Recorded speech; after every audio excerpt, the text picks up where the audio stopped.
They say love speaks, but true love often whispers. It moves not with volume, but with weight.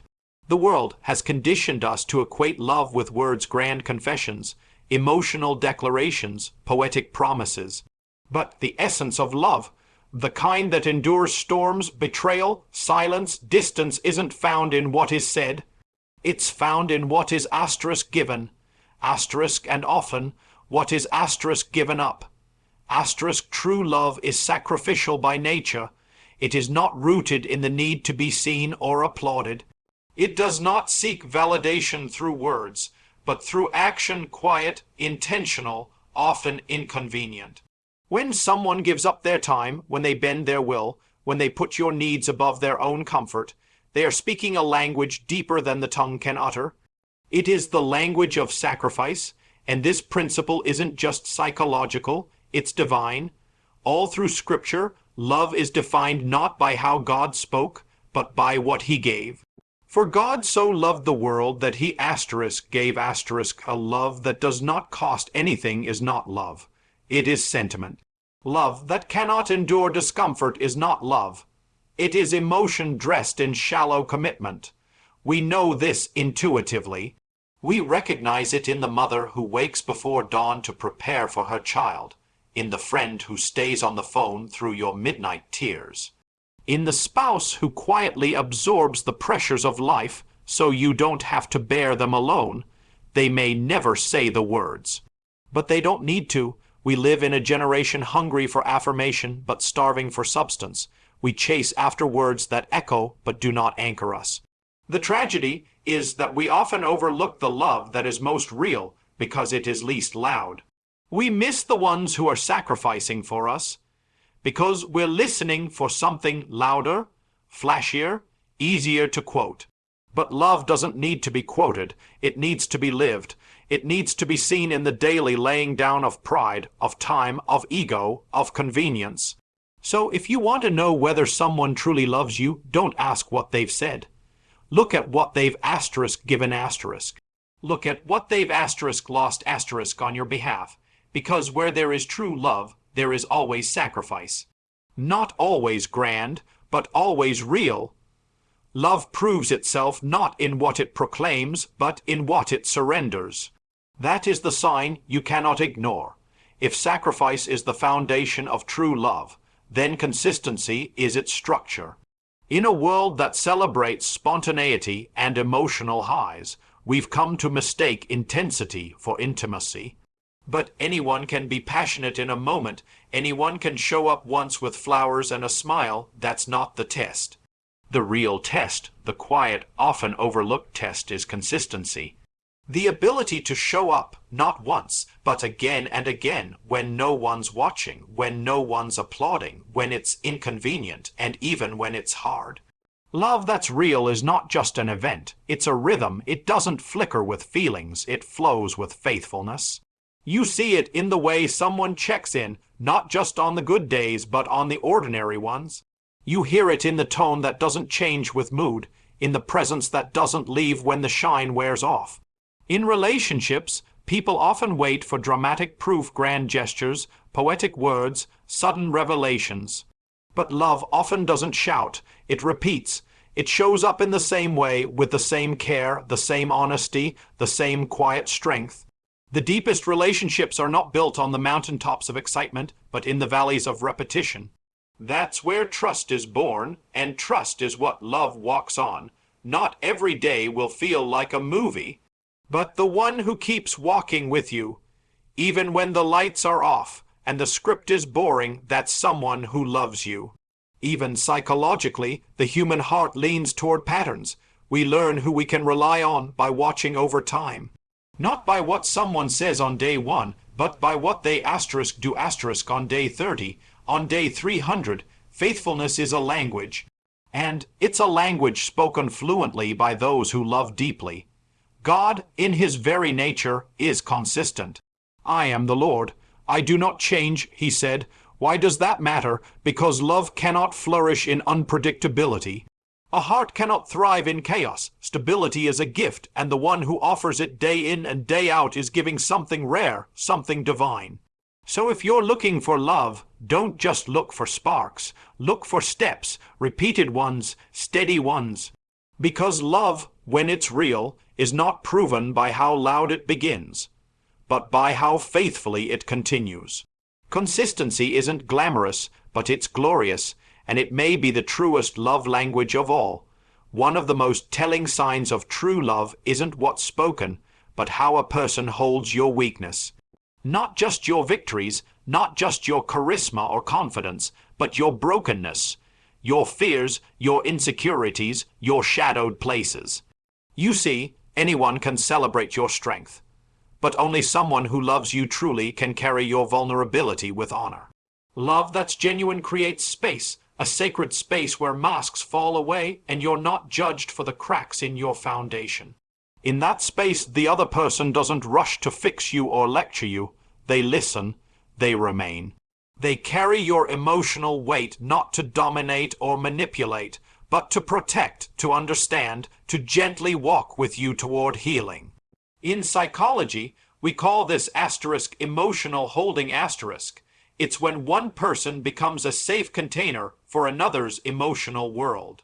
It's rare, because to hold another's pain without flinching requires maturity, it requires selflessness, and in a culture obsessed with perfection and appearances, few have learned how to simply be their asterisk without running, without trying to change the subject, without making it about themselves. True love doesn't panic in the presence of pain. It doesn't flee when things get dark. In fact, love often becomes clearest asterisk in asterisk the darkness. When everything falls apart, when emotions rise, when confusion and doubt threaten to pull you under, love that's real doesn't disappear. It stays. Sometimes it says nothing at all, but its presence speaks everything. God himself demonstrated this. He didn't wait for humanity to be perfect before drawing near. He entered our mess. He sat with our sorrow. He wept beside the broken, and he still does. That is the heart of love. To descend into someone's lowest place and choose them anyway. When someone sees your worst and still draws closer, that's not just affection, that's covenant. That's not convenience, that's commitment. And if you've ever known that kind of love, you know it's not flashy, it's steady, it's quiet, it's holy. So don't be deceived by loud proclamations or temporary passions. Ask yourself, who can carry my weakness without turning it into a weapon? Who can see my flaws and still believe in my worth? That's where true love begins. Because in the end, love that cannot bear your burden was never meant to hold your heart. One of the most overlooked signs of true love is asterisk sacrifice in silence asterisk. Not grand gestures, not the things announced or photographed, but the quiet decisions made when no one is watching.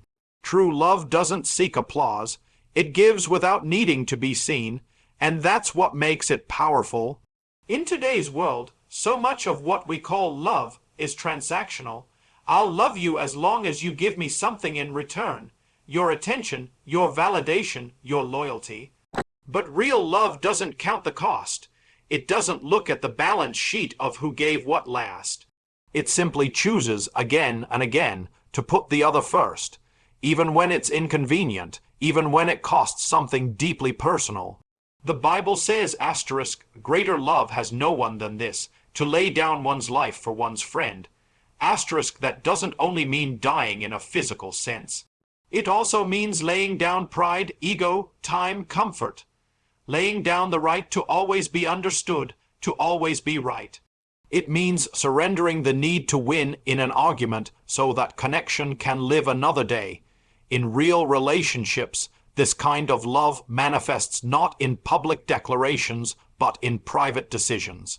The decision to hold your tongue when words could wound, the decision to show up when you're tired, the decision to pray for someone even when you're hurt by them. These are the quiet sacrifices, and they are the architecture of deep, lasting connection. Psychologically, we know that love matures through commitment, not feelings, not butterflies, but commitment. Commitment that is tested and proven in the mundane, in the moments when the easy thing would be to walk away or look the other way. But love, true love stays. It picks up the towel, not the spotlight. It bends the knee, not the ego. And perhaps the greatest form of silent sacrifice is consistency. In a world where attention spans are short and loyalties shift with trends, to be consistent in love is radical. It says, I see you, I choose you, still. And that, friends, is not weakness. It's the deepest kind of strength. So the next time someone says nothing but shows up anyway, pay attention. That may be love revealing itself in its truest form. Because in the end, the loudest voice of love may not be spoken. It may simply be shown quietly, faithfully, and without condition. Another unmistakable sign of true love, though rarely spoken about, is the way someone carries your burdens as if they were their own. Not because they have to, not because it benefits them, but because love sees pain and doesn't look away. It moves toward it. There is something sacred in the person who notices your heaviness, even when you haven't said a word. They read the silence between your sentences, sense the weight behind your forced smile, and without making a scene, they lean in. Sometimes with a word, sometimes with just their presence. In a world that is increasingly self-focused, this is rare. It is a quiet, profound form of empathy that says, if you hurt, I hurt. If you're tired, I'll stand with you. If you're falling, I won't let you fall alone. This kind of love doesn't just observe suffering, it participates in it. It doesn't try to fix everything with a solution or a quote. It simply says, you don't have to go through this alone. That's more than emotional support, it's spiritual alignment. Because when someone is truly connected to you, your joy becomes their joy, and your sorrow becomes their invitation to walk deeper into your world. This echoes something ancient and divine. In the scriptures, we're told to bear one another's burdens. It's not a suggestion, it's a calling. Because love is not proven in easy moments. Love reveals itself when the night is long, the answers are few, and the wait is great. It's then that you know who is truly with you, not just beside you, but for you.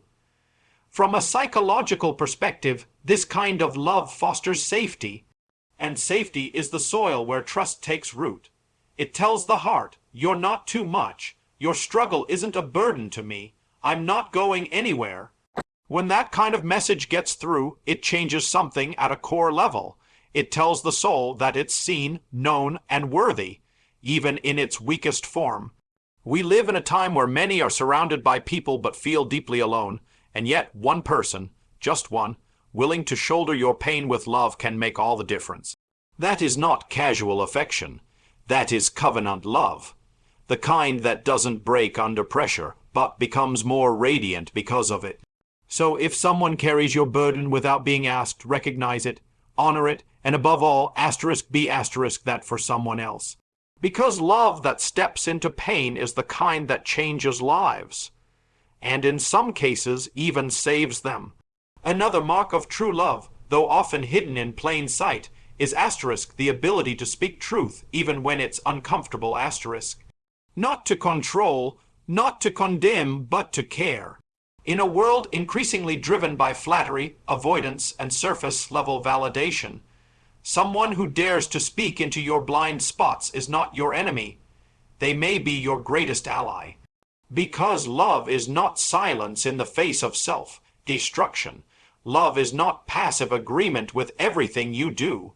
Real love possesses the courage to risk misunderstanding for the sake of your growth. It sees who you are but it also sees who your meant to be.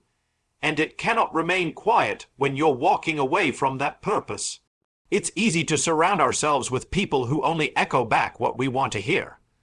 But when someone truly loves you, they care more about your soul than your comfort. And so they speak, not out of superiority, but out of humility. They speak not because they want to win an argument, but because they don't want to lose you to your own confusion, compromise, or self-deception. This is the love that calls you higher, the love that says, I see more in you than you see in yourself, It's the voice that won't let you settle, the hand that pulls you back when you're near the edge. And while it may sting in the moment, it heals in the long run. Because truth is never the enemy of love. In fact, love without truth becomes manipulation, and truth without love becomes brutality. But when the two meet, transformation happens. On a psychological level, this kind of love builds resilience and trust. It forges a bond that says, I am safe enough to challenge you, and you are strong enough to hear me. It's not rooted in control, but in the desire to see someone walk in wholeness. That kind of relationship, whether in marriage, friendship, or mentorship, is a gift, and it's rare. We need people who are willing to speak hard truths gently, people who are more concerned about our character than our approval. And perhaps even more, we need to become that kind of person for others. So when someone tells you the truth in love, don't resist it, cherish it. And when you feel that tug to speak truth to someone you love, don't shrink back, lean in. Because in the end, love that tells the truth even when it costs is love that endures, refines, and ultimately redeems.